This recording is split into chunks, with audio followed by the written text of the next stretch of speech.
Savez-vous que vous pouvez vous épanouir en amour grâce à vos blessures affectives? J'ai bien dit grâce à vos blessures et non pas malgré vos blessures. Ça veut dire quoi? Ça veut dire que les blessures affectives, qu'elles datent de votre enfance ou qu'elles aient été vécues plus tard à l'adolescence ou à l'âge adulte, sont autant d'opportunités de grandir et de vous épanouir. Et si vous ne faites pas ce mouvement de croissance à partir de vos blessures, il y a de fortes chances que ces mêmes blessures se transforment en traumatisme et en blocage amoureux. Je suis Cyrine Benmamou, je suis docteure en neurosciences et thérapeute.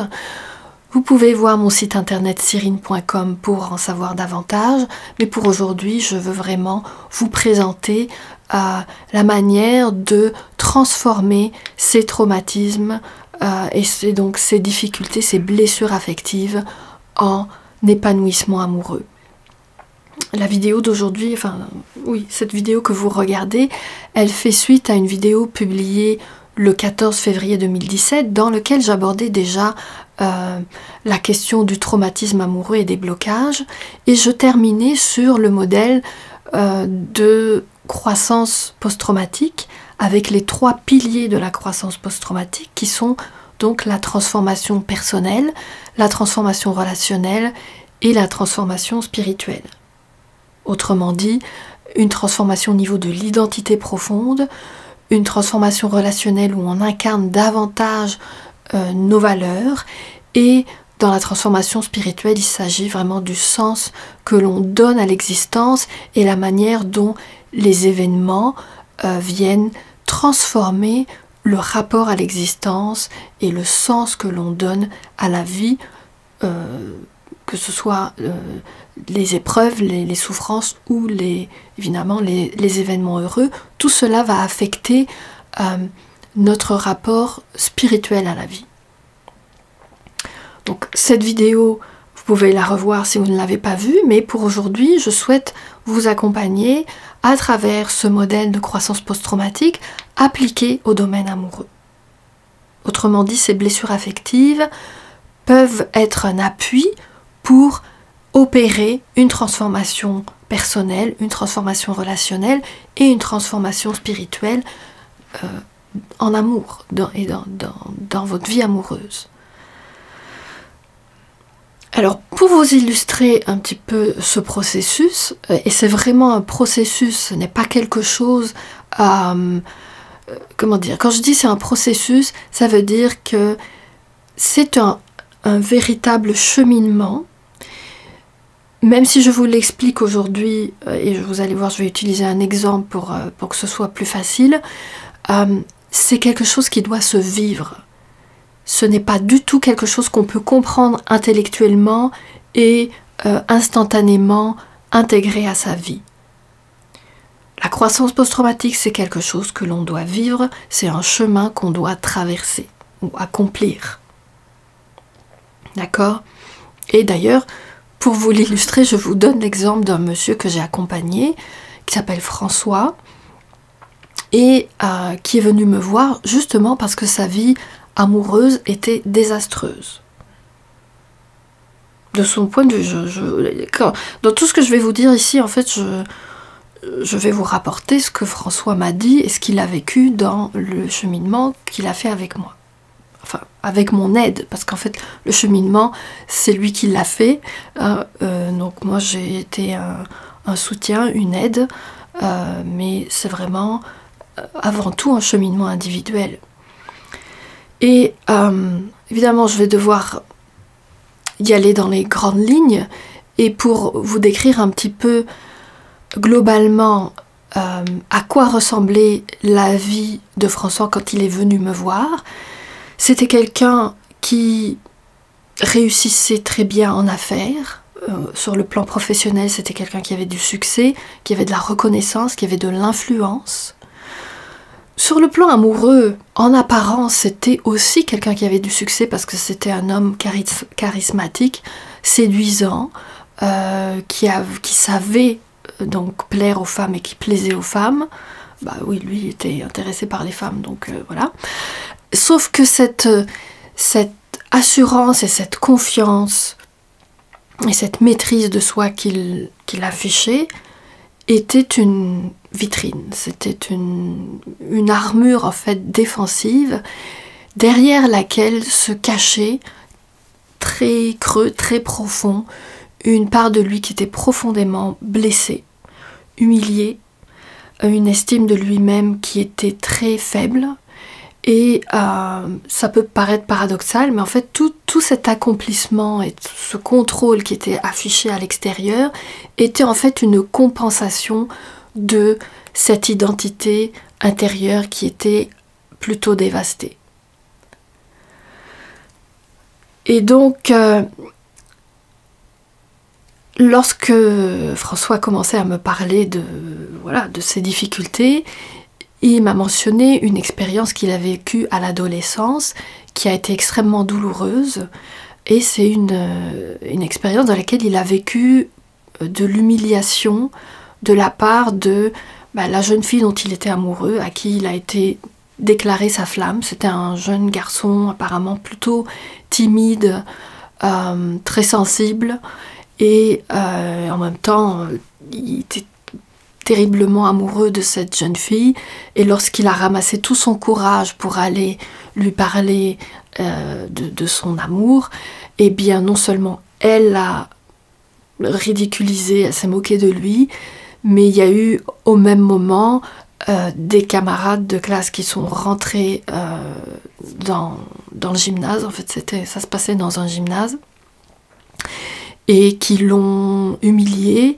Je vous raconterai pas les détails de l'histoire, c'est pas vraiment important de savoir qu'est-ce qui s'est passé.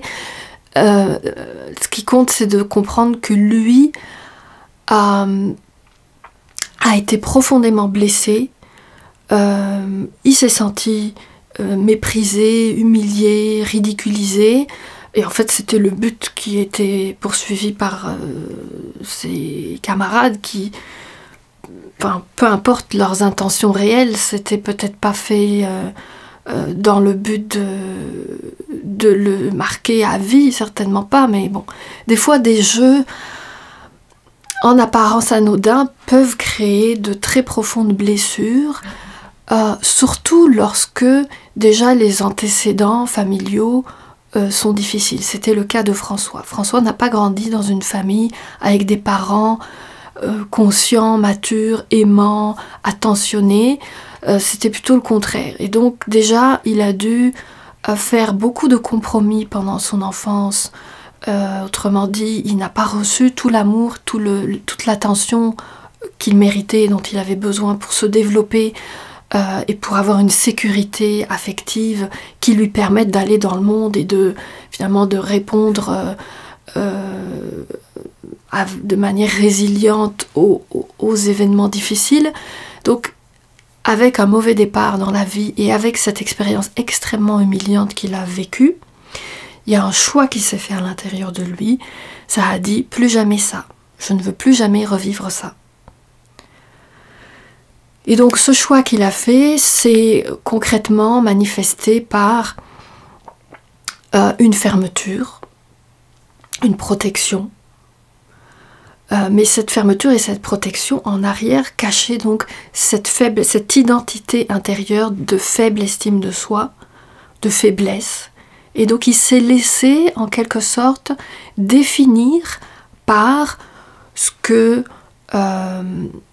ses camarades et sa famille lui avaient finalement fait vivre comme expérience d'humiliation et d'être indigne d'amour. Et il s'est identifié à ce personnage-là intérieur qui est faible, qui est ridicule, qui est méprisable et qui est indigne d'amour.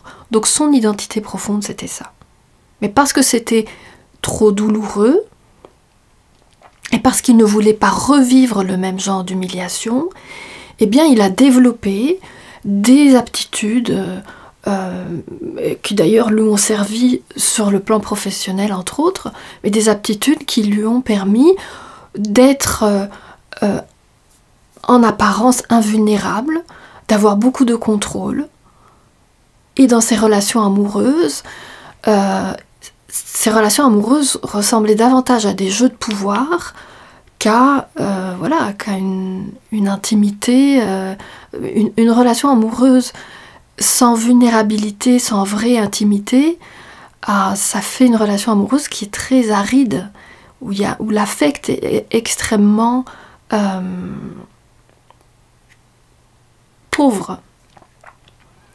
Et donc dans cette pauvreté relationnelle-là, qui était bâtie sur la méfiance, sur le contrôle et les jeux de pouvoir, eh bien François s'est retrouvé à attirer des femmes un peu comme lui finalement, très séduisantes, qui affichaient une grande assurance, mais qui, à cause de ces mécanismes défensifs, n'étaient pas capables d'entrer en vraie intimité. Et par conséquent, son idéal amoureux qu'il avait construit pendant son enfance ne s'est jamais réalisé. Et donc, il vivait l'inverse de ce qu'il souhaitait vivre. Et donc, il a nourri sur le plan, la dimension spirituelle, donc la dimension du sens. Il vivait une grande colère existentielle. Pour lui, en fait, l'amour, c'était devenu un non-sens. Ça ne voulait plus rien dire. C'était vide. Parce que l'expérience qu'il en faisait était aux antipodes de ce que un amour vrai et authentique devrait être. Alors, comment est-ce que François a réussi à sortir de ce cercle vicieux de traumatisme amoureux pour progressivement transformer ses blessures en aptitude et en d'abord dans sa relation intérieure, puis dans la relation aux autres, comment a-t-il transformé toutes ces blessures en bonheur amoureux? Et je vous le répète, ça a été quelque chose de progressif. Le processus au complet, c'est une question de plusieurs années.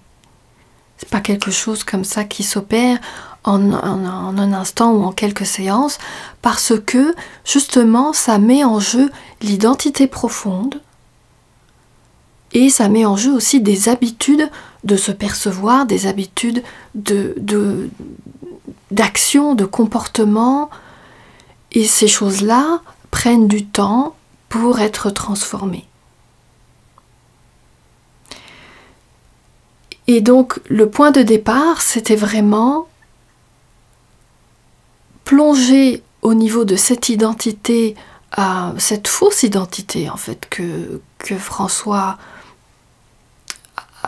a adoptée. C'est pas qu'il l'a adoptée, c'est-à-dire qu'il s'est construit dans un environnement et par des expériences traumatiques, de sorte que son estime de lui-même ne s'est pas construite.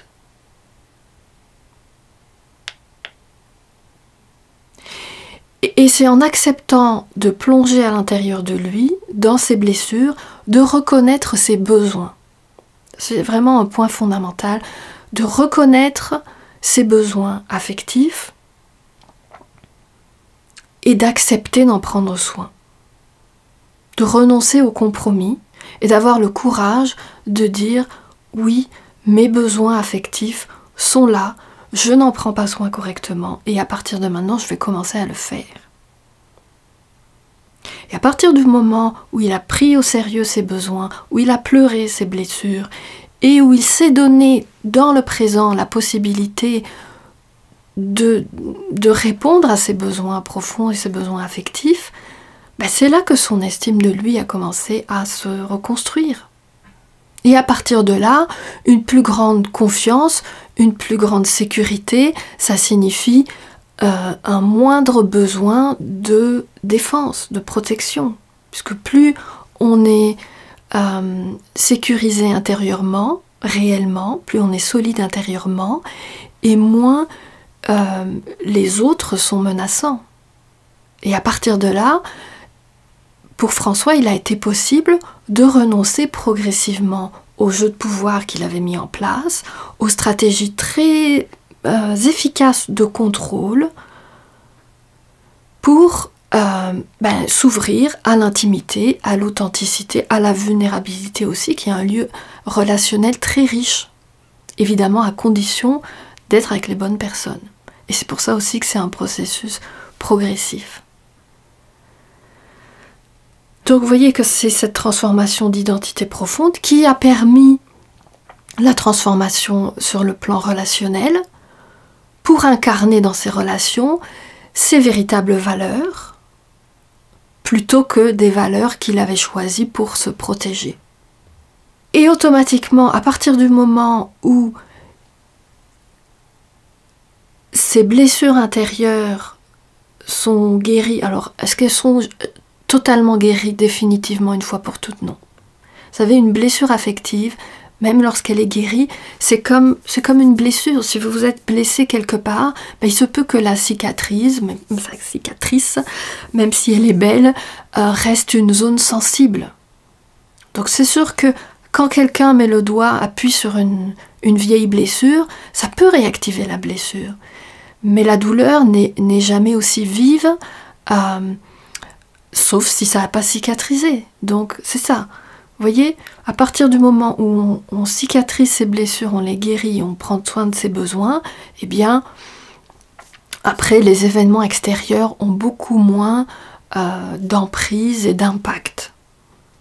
Mais ça ne veut pas dire qu'on est immunisé contre les blessures. Non, une peine d'amour, ça va continuer à faire mal. Sauf qu'on ne se sent pas complètement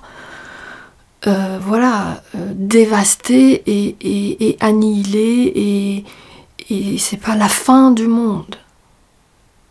On peut se souvenir peut-être on est passé par là, et on peut se souvenir du chemin qu'on a fait pour se relever, et donc c'est ça la résilience. C'est pas ne plus être blessé, mais c'est d'être capable d'encaisser les coups et d'en construire quelque chose de meilleur. Donc à partir du moment où François a fait ce travail, a consacré du temps et de l'énergie et de l'attention à ce processus de transformation intérieure, de transformation personnelle, de transformation relationnelle, c'est certain que sa vie affective a commencé à devenir de plus en plus intéressante, de plus en plus riche, de plus en plus nourrissante, de sorte que même la dimension spirituelle s'est transformée d'elle-même. Donc ce non-sens, cette frustration, cette colère qu'il avait par rapport à l'existence, non seulement s'est apaisé, mais s'est transformé même en gratitude.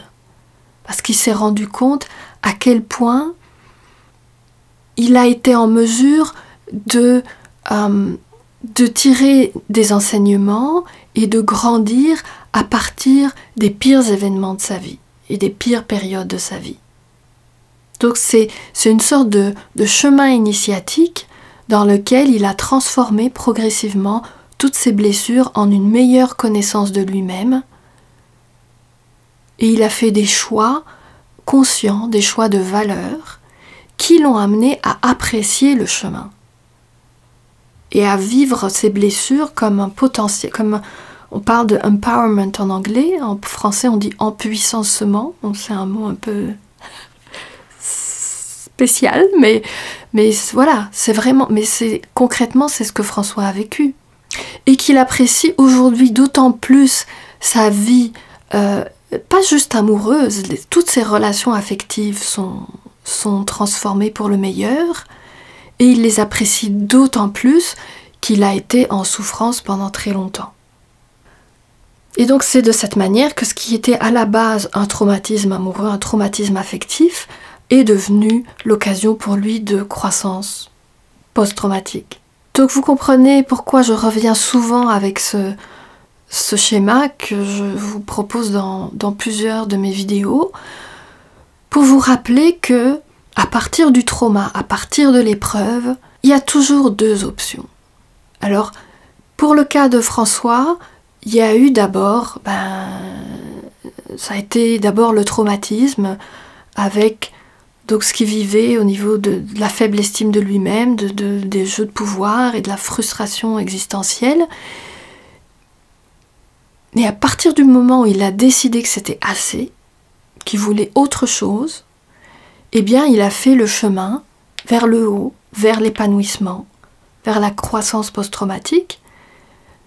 Et tous les aspects douloureux et difficiles de sa vie, et de sa vie intérieure, de sa vie relationnelle, il les a convertis finalement en une meilleure connexion intérieure et une meilleure connexion relationnelle. Et finalement une connexion à l'existence au sens large qui est riche de sens et d'accomplissement. Alors que vous dire de plus ? La croissance post-traumatique, je pense que je n'insisterai jamais suffisamment là-dessus, c'est quelque chose de profondément individuel et personnel. Ici on en parle avec des termes génériques comme transformation personnelle, identité, Évidemment, c'est nécessaire d'en parler comme ça pour être capable de se comprendre et de concevoir qu'il y a des alternatives à la souffrance. Mais je vous le rappelle, ce processus de croissance post-traumatique, c'est avant tout un chemin personnel, individuel, et c'est en plongeant dans vos blessures personnelles, dans votre vécu vraiment concret, que vous allez pouvoir opérer cette transformation. Et c'est pour ça d'ailleurs que j'utilise beaucoup les outils de conscience somatique, le travail avec le corps, parce que un des obstacles à la croissance post-traumatique, que ce soit sur le plan amoureux ou dans n'importe quel autre domaine de la vie, un obstacle majeur, c'est les mécanismes de protection pour ne pas souffrir. Donc il y a une diminution de la sensibilité vraiment et de la capacité de ressentir. Et là je parle de sensations physiques et d'émotions. Vous savez que les émotions, on peut connaître et nommer une émotion à partir du moment où on a identifié les sensations. Sinon c'est un processus mental. Les personnes qui vous parlent d'émotions à partir de leur représentation ne sont pas dans leur corps. Et c'est ça le pire obstacle, d'être coupé de son corps et donc de ne pas pouvoir ressentir. Et ressentir, c'est important pour pouvoir faire le deuil du passé et s'ancrer pleinement dans le présent. Je vous en parlerai davantage dans une prochaine vidéo, parce que là je sens que je suis partie sur le sujet, et ce que je vais faire, c'est que la prochaine vidéo, ce sera sur le plan individuel, quelles sont les caractéristiques vraiment du traumatisme amoureux, comment le reconnaître dans la manière de se vivre au quotidien. Ok, ça va être une prochaine vidéo. Donc pour aujourd'hui, je reste dans le thème d'aujourd'hui qui est vraiment cet épanouissement amoureux grâce aux blessures affectives. Je vous encourage vraiment. Je sais que vous êtes déjà des personnes en cheminement, sinon vous ne seriez pas en train de regarder cette vidéo. Mais je vous encourage à en faire vraiment une habitude de vie. Parce que n'importe quel événement de la vie peut être une occasion d'apprendre à se connaître, à connaître les lois de l'existence pour vivre une vie encore meilleure, encore plus riche de sens. Et c'est vraiment ce que je vous souhaite. Donc, prenez soin de vous, prenez soin de vos blessures, et je vous retrouve bientôt pour une autre vidéo.